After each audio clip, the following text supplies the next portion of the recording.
Good morning. The pardon board is reconvening at Louisiana State Penitentiary. Today is Monday, March 23. It's 8:50 a.m. Would the staff at LSP please introduce yourself for the record?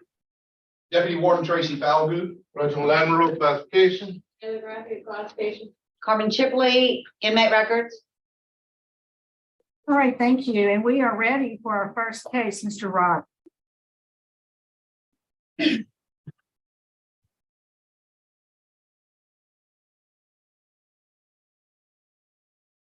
All right, good morning. Mr. Roddy, would you introduce yourself? Tell us your name and your DOC number, please, Doctor.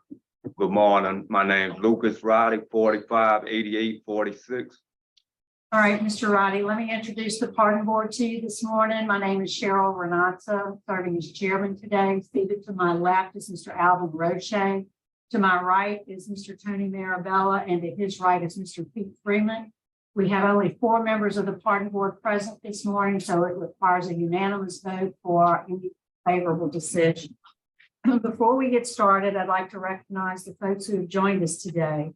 Here with us in Baton Rouge, we have the DA's office, Mr. Ricky Babin, the district attorney is here, who will be speaking at the appropriate time. Also from his office is Tyler Cavalier. We have here representing the victims, we have Ms. Angelina Weber, victim, Jana Villar, Greg Duplessis, Anisette Lash, Adrian Lash, Yvette Eman, Judith Duplessis, Kimberly Jones, Carmen Duplessis, Chad Duplessis, Caleb Duplessis, Susan Duplessis, Sherry Lash, and Tammy Jones. Those who've indicated they'd like to speak at the appropriate time, we'll call them in to do so. Also joining us, I believe she's in, I'm not sure, your mother, Miss Ruth Roddy, girlfriend Catherine LeBlanc, who's indicated she wants to speak, and Keisha Allen, also in support. So first I'll read some identifying information, Mr. Roddy, for the record. I'll ask you to confirm that information. And I'm going to turn it over to Mr. Marabella, which the case has been assigned to him. He'll take the lead on the interview. Once we complete the interview, we'll hear from the folks there at Angola and those who indicated they'd like to speak. Before we vote, you'll be allowed to make a statement at the end.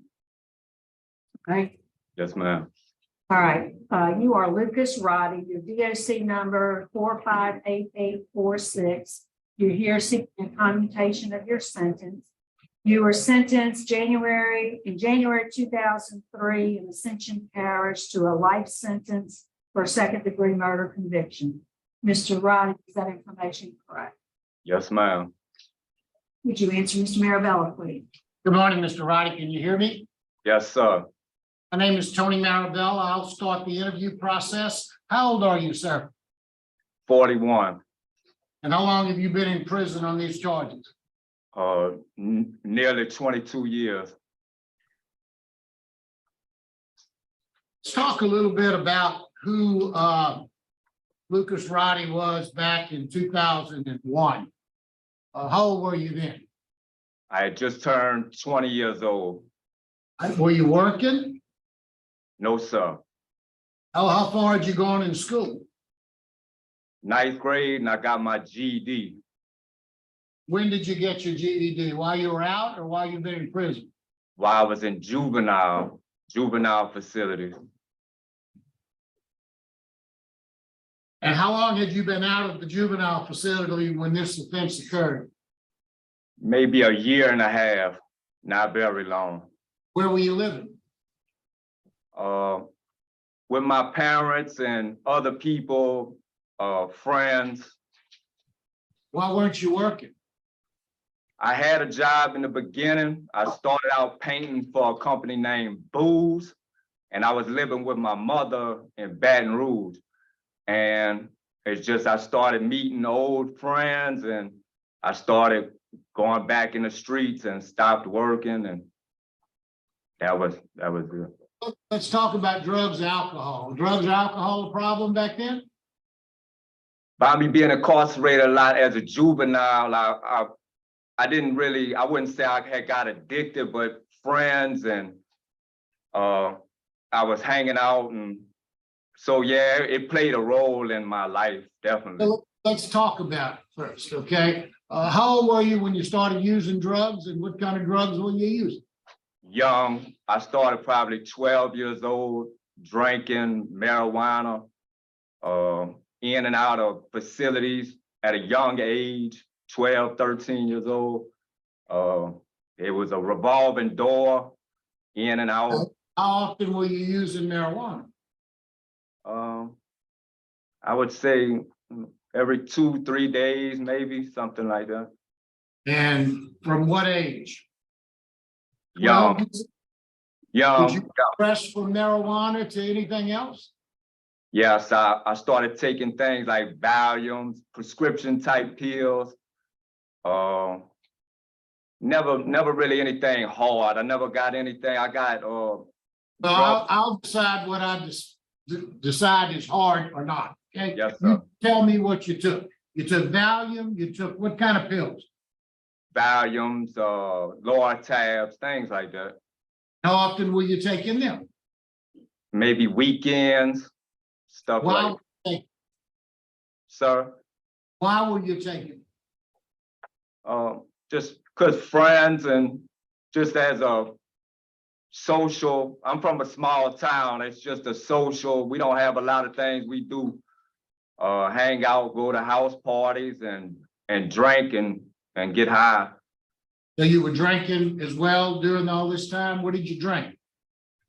Beers. Have you ever had any treatment on the outside for drugs and alcohol? Yes, sir. What kind of treatment on the outside have you had? I went to a facility by Alexandria, Pineville. Okay, I Red think- River? You went to no. Red River? Gateway, I think the name of it was Right. Gateway. Yeah, I When went was there. that? Might have was 97, 96, somewhere around there. How long did you stay in that facility? Several months. I went twice, as a matter of fact. How is it you got in that facility? Were you ordered to go there? No, the juvenile courts. That's what I'm saying. Were ordered to go by a judge, a juvenile Correct. judge? Yes, Sent you sir. there? Yes, sir, correct. And how long did you stay clean when you got out? Not long. Why not? Just going back to the same situations. It was the same life that I left. It was same people. Well, I'm gonna go back to a comment you made a little while ago, and I think you said something about not really an addict. Well, I'm looking, you're a drug addict, probably an alcoholic as well. Can we agree on that? Yes, sir. Yes, sir. But why would you say you're not? I mean, haven't you taken some good programs while you've been in prison that would address those issues and give you some education on what addiction is and why you are in fact a drug addict? As a child, Well, as a child, we're talking a little bit about what all you were doing.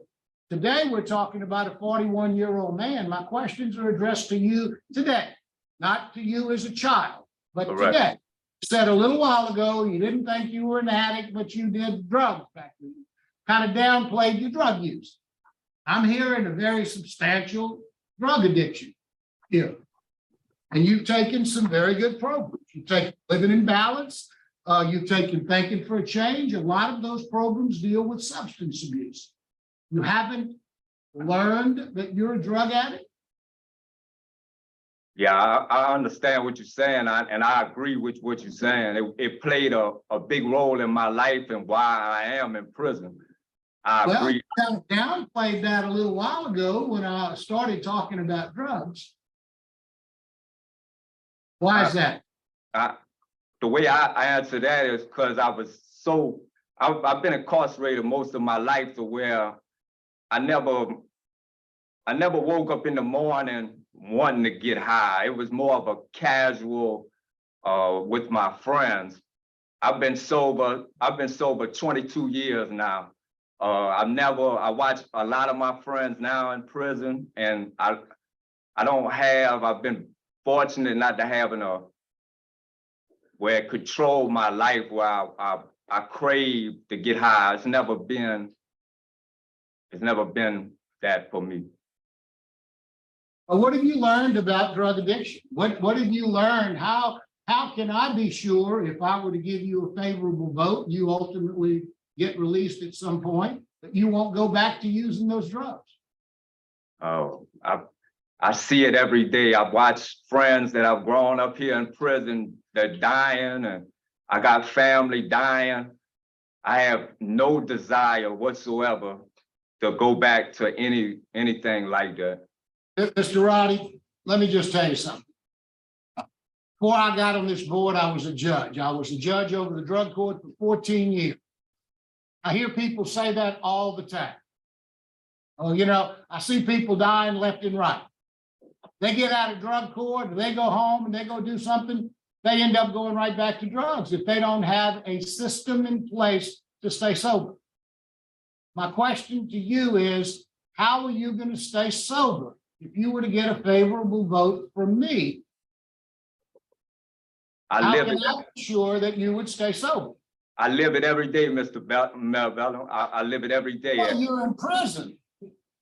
It's Not gonna be in prison if you get out.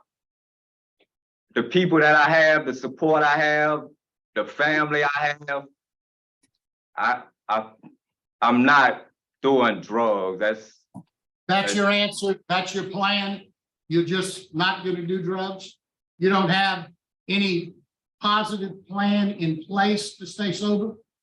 Well, I would like to do several things. I would like to do things within the community. I would like to do things with the kids. I have a lot of plans to be busy. I want to work. I have work to do. I have my family. I have my mother to take care of that's been supporting me my whole life. So my focus is not on drugs. Well, tell me what do you think is the most important program that you've taken while you've been in prison? What have you learned the most since you've been in prison? I would say thinking for a change. Okay, and tell me what you learned in thinking for a change and how that affected you. I think thinking for a change just kind of helped me to not live in my emotions, to not let my emotions dictate my reactions. I think as I've aged, things have kind of slowed down for me, that I see things that are going on around me, and I can identify those things and kind of make better choices now today than I did in my 20s or teens. Now, you're classified as a first offender, but you've had a lot of arrests. Correct. A lot of arrests for DWIs, violence, guns. After you got in prison, I have a question, because I didn't get a satisfactory answer in reviewing your report. You were arrested on these charges when? 2001, September. And did you stay in prison or did you bond out? No, I stayed in prison. Well, you were charged with simple battery on March the 12th of 2002. What was that? That was a fight in the parish prison. Okay. And then on April the 9th of 2002, you were charged additionally with a second-degree battery. What was that? Correct. That was another fight in the parish prison. Now, what have you done to address anger and those kinds of things while you've been in prison? It's been a journey.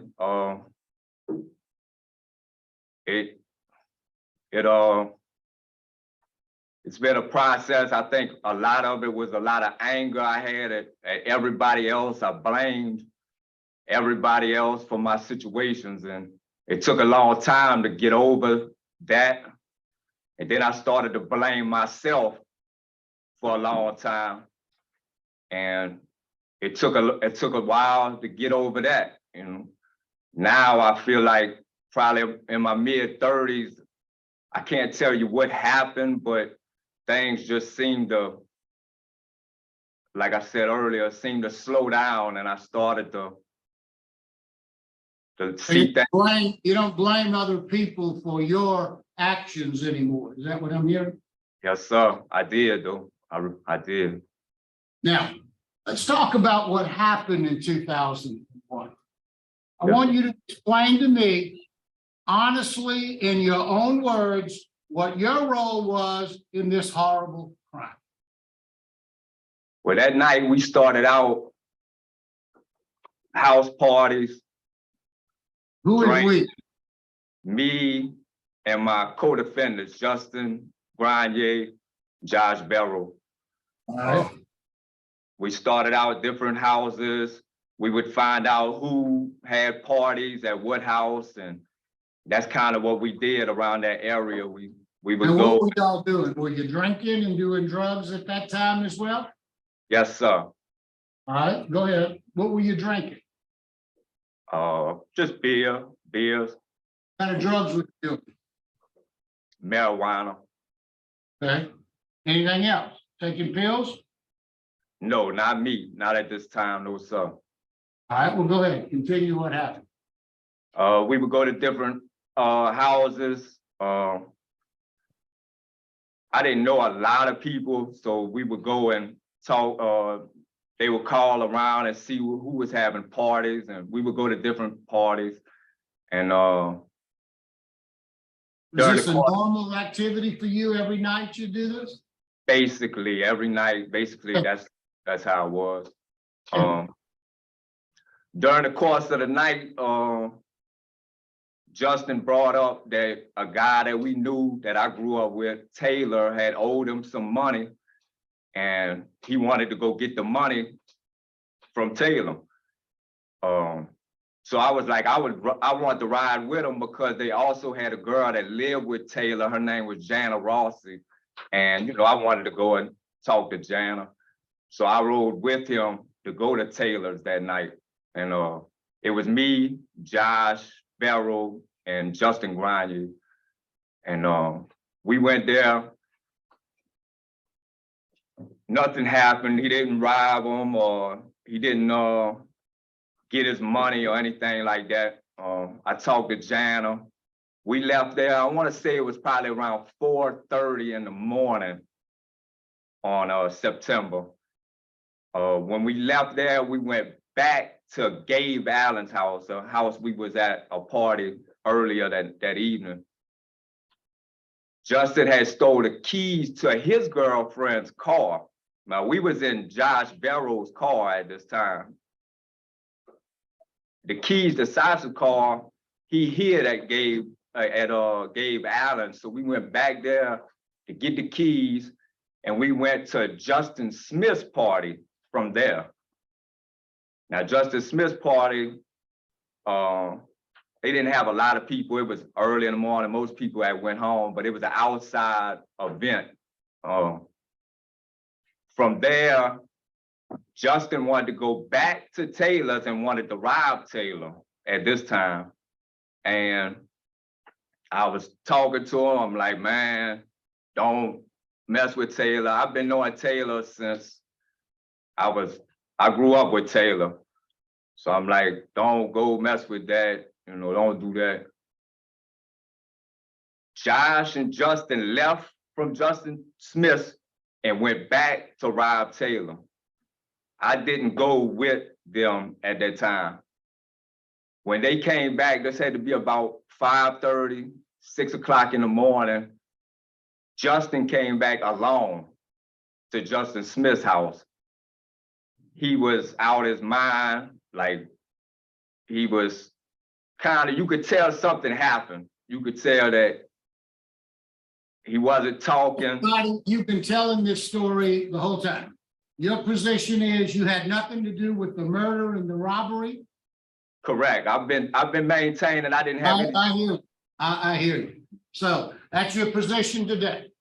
You went to trial, a unanimous jury found you guilty of murder. Correct. A federal magistrate, in reviewing all of the records, made a factual finding that you were guilty of murder. And it's still your position I wasn't there. I didn't do any of this.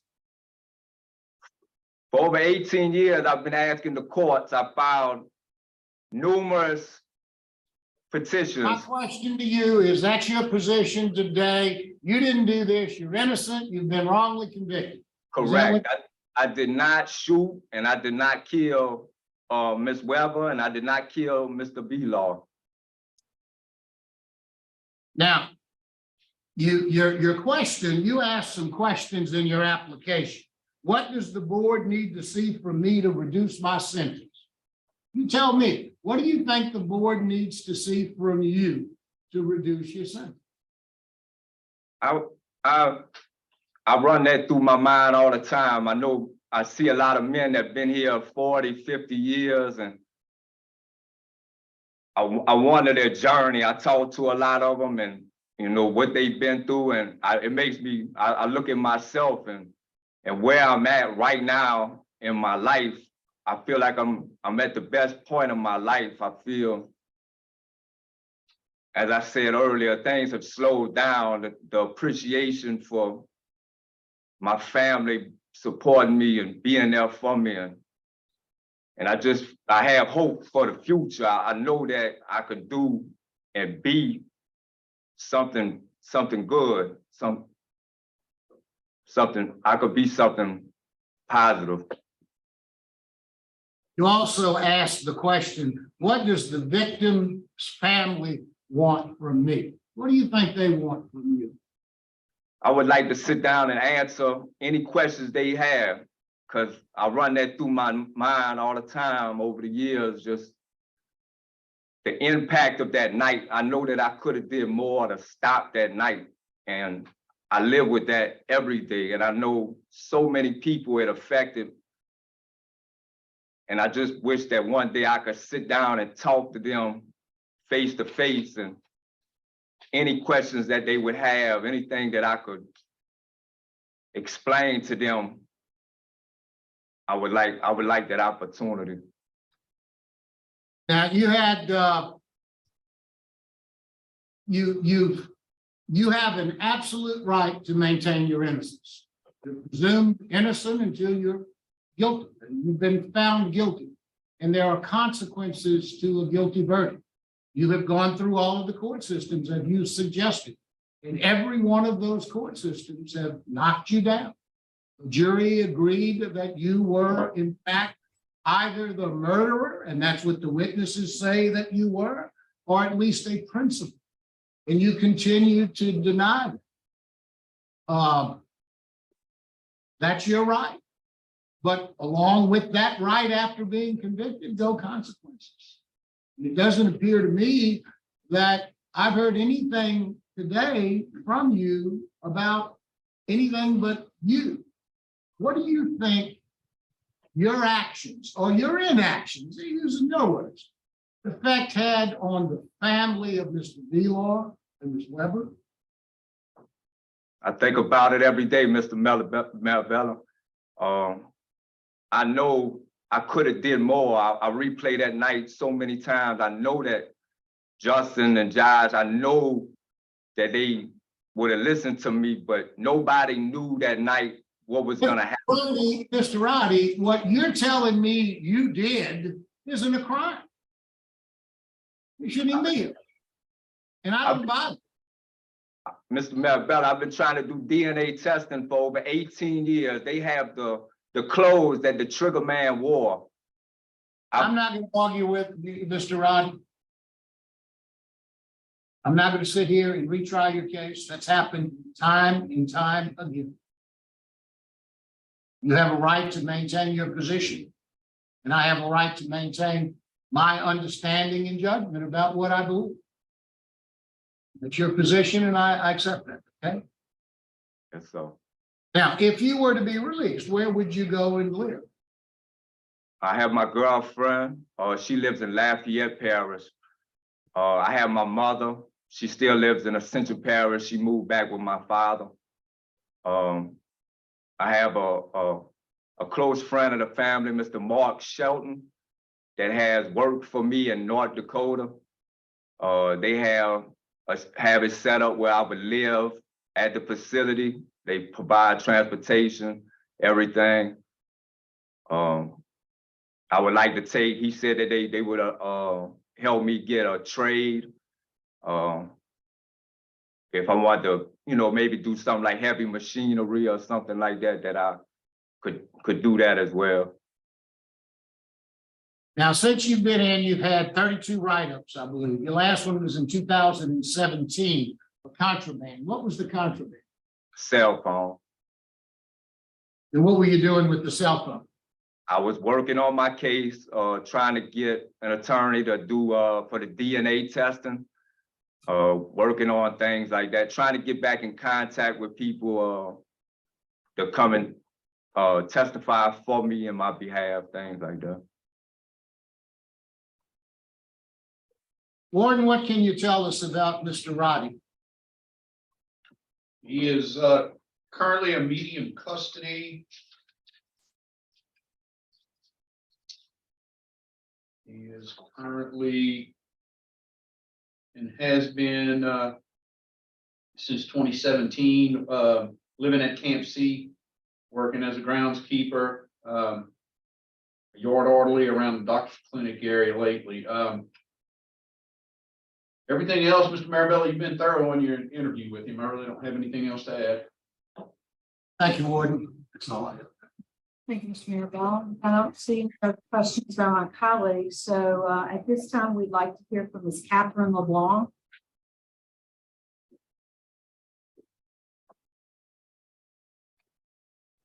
Hello.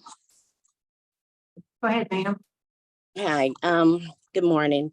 I want to say that I've been knowing Lucas Roddy for about 6 years. And in those 6 years, with me, his level of sensibility and maturity has remained the same and very positive. I believe that has helped him to maintain himself and make a difference in his life for the better and so on. I'm here in support for him.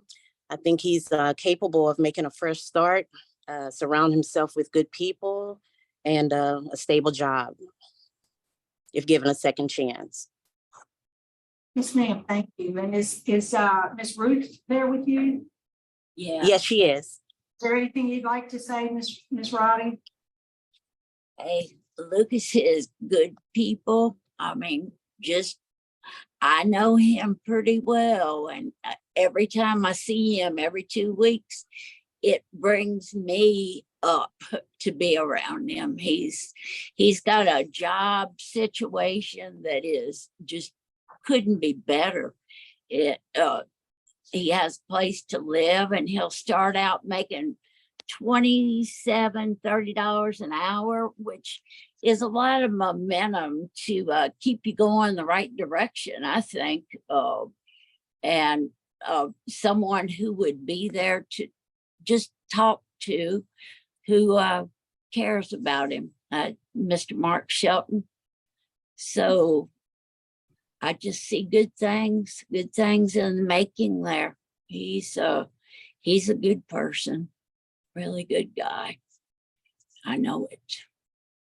Yes, ma'am. Thank you, Ms. Y'all Roddy. got a big situation there. I can't even imagine you holding people's lives in your hands. I know. Thank you, ma'am. Thank you. At this time, hear from the opposition. Could we first hear from Ms. Angelina Weber?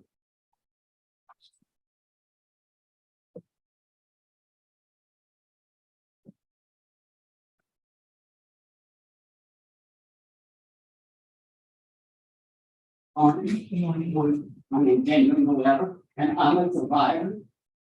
This murder. I just want you to know about Luke. I worked with Luke for like 4 years. He works in shift.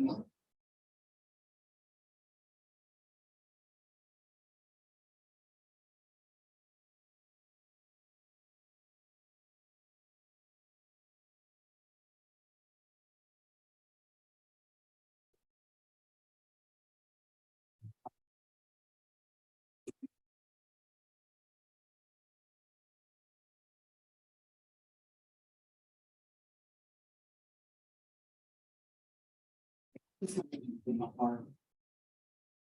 I admired that young man, like a son. He was working hard. He was going to school. He survived living his life that most people don't even get a chance. He was lucky, which is graduated. This boy, he had a heart. He was kind. He was giving of his community. Like this one wasn't. He killed a young man. He didn't even have any kids. I could tell y'all what I witnessed that morning. And it's something no one should witness. This murderer, they hide behind a dumpster. I don't know how long. We got to work.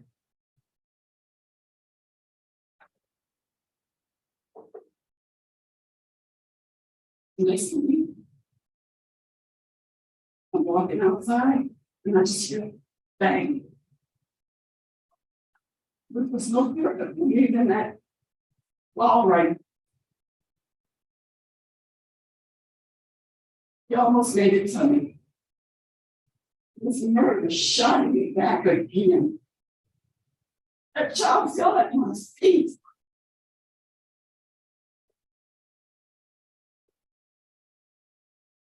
You take this family. Don't want about second chances. Where's your second chance? They should have seen that child graduate. I watched grandchildren graduate, go to college. They were robbed. I'm telling y'all, mine was dead the day he was caught. He had me look at the barrel. He had me look at the barrel of that gun before he pulled the trigger. And thank God I didn't freeze. And that's the only reason I'm here today. The only reason. Because he would have killed anybody else that was in that store if he could. He looked. One child know I heard him say, "Oh, I think I'm good now." I don't believe that in my heart. I can't see any good in him because I feel that if y'all let him out, he's gonna do it again. He's gonna do it again. He doesn't have a heart. He's been in there 20-something years. Don't y'all give him the opportunity to apologize? Do y'all give him the opportunity to apologize? Has he? No. This family had lost. Luke doesn't have a second chance. And if y'all give him in a court of law, life in prison with no parole, don't let him come up here 20 years later, live a nightmare again over and over again. I have to live with this for my life. I have to live with the guilt of being alive. I was shut in for 13 years because of this. 13 years. And it's going on 20. We haven't heard from him in 20 years. Or has he been going to school? I don't know. Has he changed? I don't believe so. I believe he will kill again. And that's my opinion on him. Now, Luke is looking for it. I'm going to ask y'all to keep him in prison and let him have his last breath there. I'm going to beg y'all. I'm not just going to ask. I'm going to beg y'all. Give him what he was given in the court of law. Life in prison with no parole. And that's the only fair thing that's in my heart. Anything else is not fair. Thank you, Ms. Weber. We appreciate your input. Ms. Jana Villar. Hello. Can you hear me?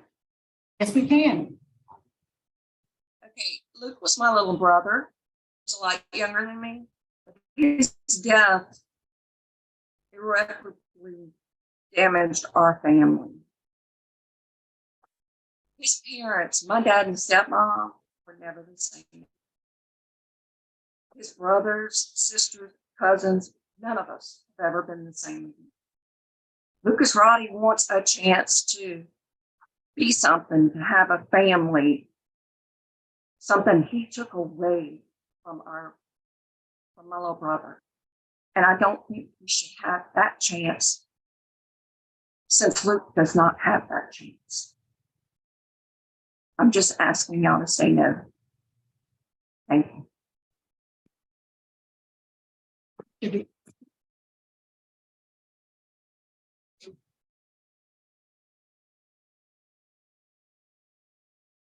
I can't tell you what this whole ordeal is going to. And you were saying, I was up very close to it.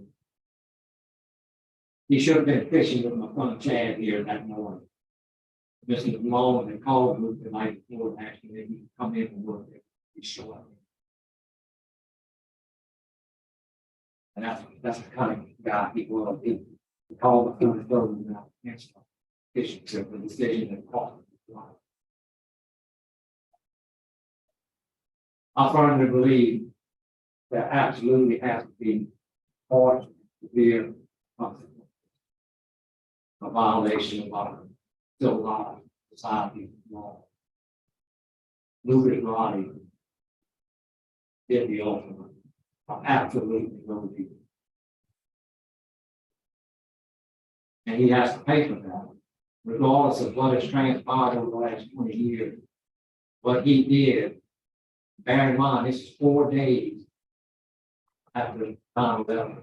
The whole world is really trying to understand how and why did something happen. Yet Lucas and his friends saw nothing better to do that night than run from party to party, stealing and ultimately killing.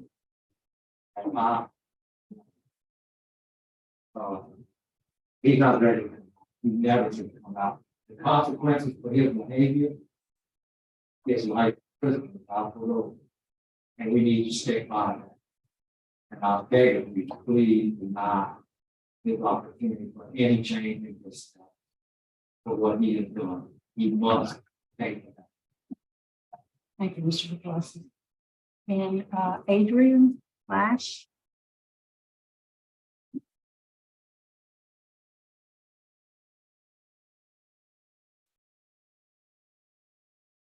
Taylor was an innocent high school junior at work on a Saturday morning when he was shot to death by Lucas Roddy on September 15, 2001. His life was cut short. The lives of his siblings, his mother, father, grandparents, cousins, aunts, and uncles have been forever altered by his murder.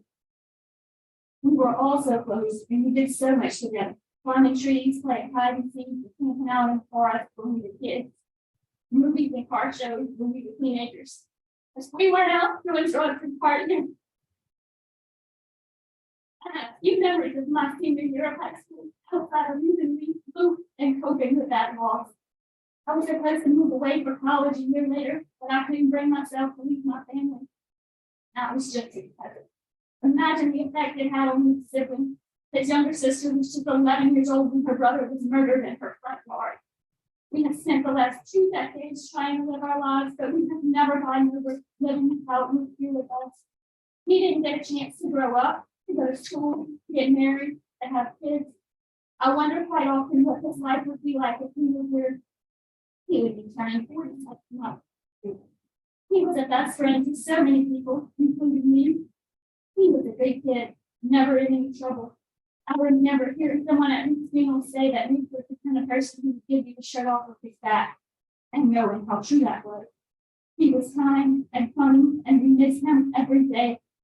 I wish that we could focus more on the years of happy memories with Luke, but we have nearly 22 years of days like today, reliving the worst day and year of our lives over and over, and only 18 years of happy memories. We shouldn't be here today. We shouldn't have to be here today. Our family should still be whole, but Lucas Roddy's actions devastated our family. When he chose to murder Luke Taylor and ripped our family apart, the impact of that is something we still feel today. We have sat in court through countless motions and hearings and trials. We were assured over 20 years ago that Luke's murderers were sentenced to life in prison and would never have a chance at parole, and nothing should change that life sentence. I'm not sure that we have gone through a year in the past 2 decades without one or both of them bringing us support. We have never had peace or closure. We've been in constant anxiety over days like today. We should never have to worry about Lucas Roddy being released from prison. he shouldn't continue to get more chances at a better life because Luke Leroy didn't. He should have to live with the consequences of his own decisions for the rest of his life. We all have to live with the consequences of his decisions for the rest of our lives. Why shouldn't he? Thank you. Mr. Baddy?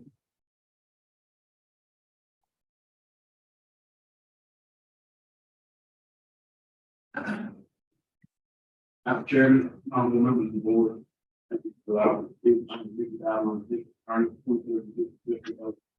attorney. Whenever this time is played, but I am now, I have significantly involved personally and through direction of my assistants in all the post-trial relief that's been going on with this case in the last 20 years. The last 2 years, we have been defending a personal lawsuit of mine under section 1983 of the state code, the federal court, alleging that we property constitutional rights, particularly me, in the fact that he has once again insisted on contesting that prove somebody else with his crimes, which, as Judge Maribel correctly pointed out, was heard and rejected by every court from our local trial court, the Louisiana Supreme Court, federal courts, federal Fifth Circuit Court of Appeal. They were all denied. I want to comment today potentially that is probably. I met more heroes, but that's probably one of the greatest individuals that I've ever met in my entire life. You have the facts in front of you, but I hope to pay close attention. Lucas Roddy shot the big one back. As soon as he cleared those guns, it was all for anyway. He didn't want him at all. He shot him in the back. Luke hit the ground and tried to drag himself into the store. And he shot him the second time with the fatal shot. That finished off with the deal. After that, as she said, he fell at her feet. She had one more get out of the way to duck big cover. And that's what saved his life. So to say that he's innocent today, after our testimony, all the corroborating witness testimony, friends that were with him before said where he was going, and friends that he admitted to killing him after, all in facts. The facts were overwhelming, 12 out of 12 people. And then been on, never been questioned. It's just been really an inconvenience and a burden to have to continuously. The lead detective on this case was a guy named Anthony Bacala, who is a decorated 35-plus-year veteran of the sheriff's office, and he is now a state representative. Spoken to him casually about the case, and said, I'm going tomorrow morning for a limited hearing on Lucas Roddy, which did in my 35 years, that is probably the cold-blooded killer I've ever met. Coming from that detective of that stature, that's really safe. Honestly, object, and I wanted to implore you to look at the number of times he made the same claim.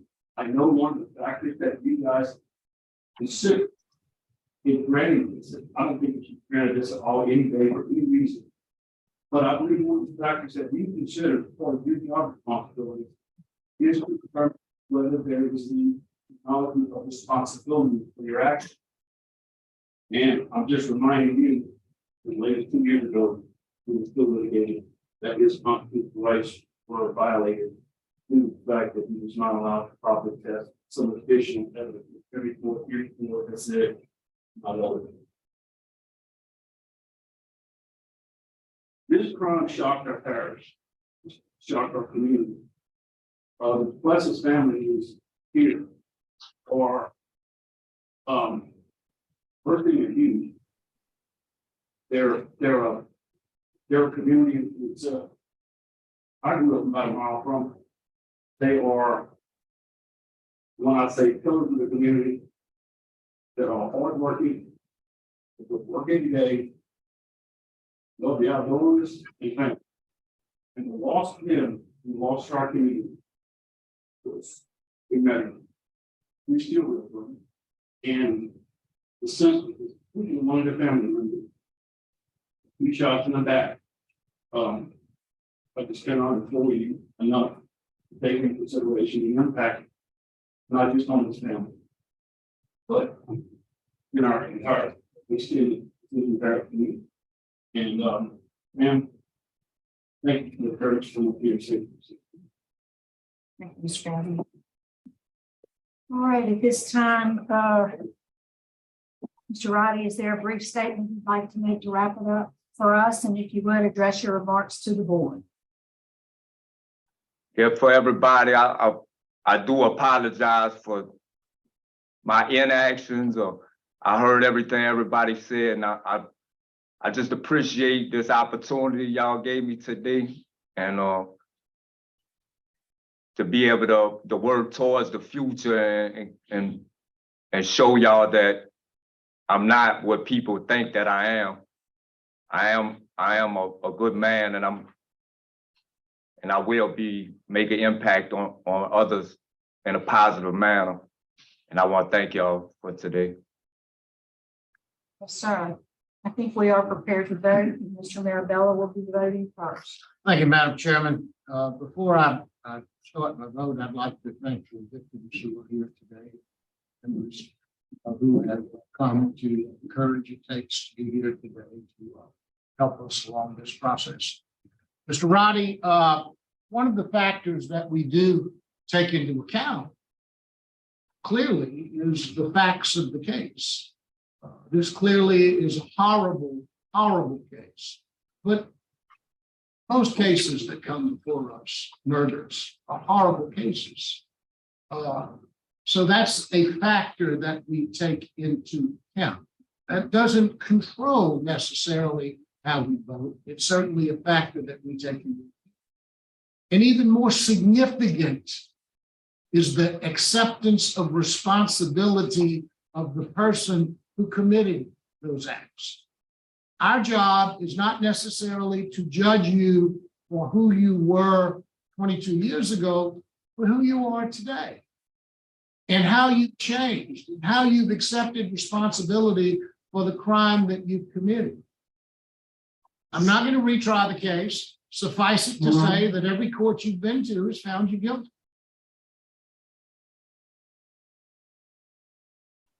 You've only served 22 years on a murder case, which, in my opinion, is insufficient.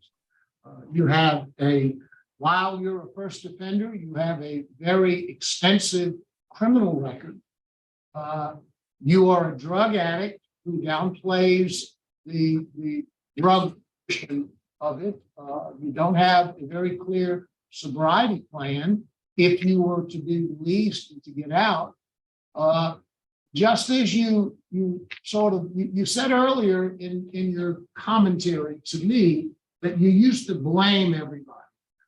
I think you still do. You're not accepting responsibility for who you are and what you haven't accepted responsibility that you're a drug addict. You haven't accepted responsibility that you murdered Mr. D-Law and shot Ms. Weber. You have opposition, obviously, from law enforcement. You have opposition from the victims, the nature of this crime and your history. Lack of sobriety. My vote would be to deny your your request for clemency. Mr. Freeman. 22 years definitely isn't long enough for a murder. I also want to thank all of you for showing up today, and also you, Mr. Babbitt. You can tell that y'all well respected in the community. And I just don't believe it. Flat out. I mean, I just got to tell you like it is. I don't believe you. And my vote's to me to deny. Mr. Nation. Thank you, Madam Chair. Mr. Roddy. And everybody saying you've been incarcerated for 22 years. Actually, it's on 21 and a half years. You were arrested in September of 2001. You have not served 22 years. Totally insufficient. You're not even begin to start your rehabilitation because you are not taking responsibility for your actions. You're a violent person. You were arrested twice after being arrested for this charge. Are you in Paris prison? You have a extensive high criminal history. Overwhelming opposition from the victim's family, the law enforcement community, the judge, the DA's office, law enforcement. Somebody, you need to start working on yourself. If you ever want to get out of prison, you need to start working on yourself and start your rehabilitation. You have not even acted step one. For all those reasons, I deny your request. Mr. Roddy, I do agree with my colleagues. My vote today also is to deny your application for the reasons stated. So you've received 4 votes to deny your application. So that is the outcome of today's proceedings. Yes, ma'am.